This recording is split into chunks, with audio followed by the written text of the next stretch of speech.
Hey everybody, it's Steve Ammon again. This week I wanted to give you a market update and also talk to you about appraisals and appraisal appeals. What is that? Well, first of all, the market update. Bucks and Montgomery County saw 450 homes in the past 7 days. 450 homes come on the market and 915 come off. So we can see that we're still heavily in that seller's market where there's more homes being sold, double the amount as are coming on the market.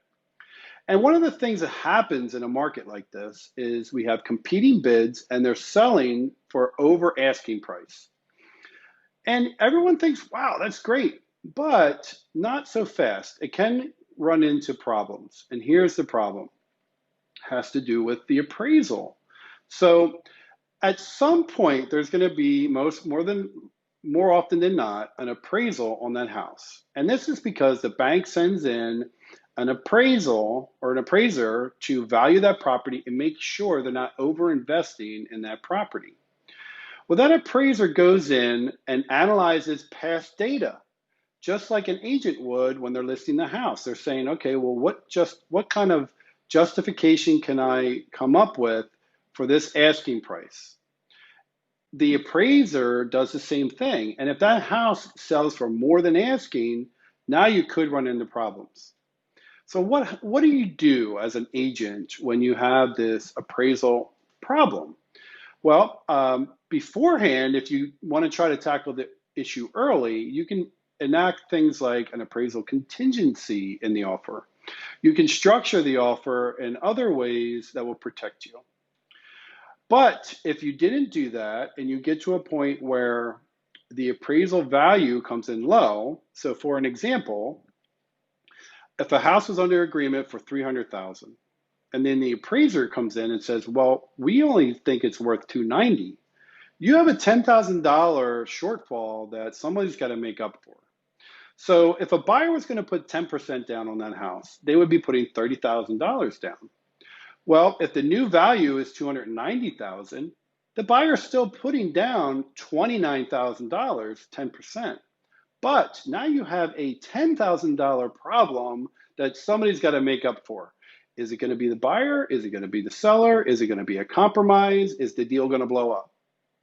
Well, one of the things that is probably little known that you can do is you can appeal the appraiser or the appraisal. And this is done with a certain form. And what you're going to do as a buyer or as a buyer's agent is you're going to analyze the data that the appraiser used and see if you can find any things that might be wrong with it. And if you don't agree, you can submit that appeal with the new information. So I just got done doing that this week for a client where I had to do my own research. I had to really analyze the appraisal and see what could be wrong with it because they didn't come up to the same value that I would have. So I was able to do that. I was able to submit that appeal. And thank goodness it came back adjusted to what we needed it to be for my buyer to purchase that property.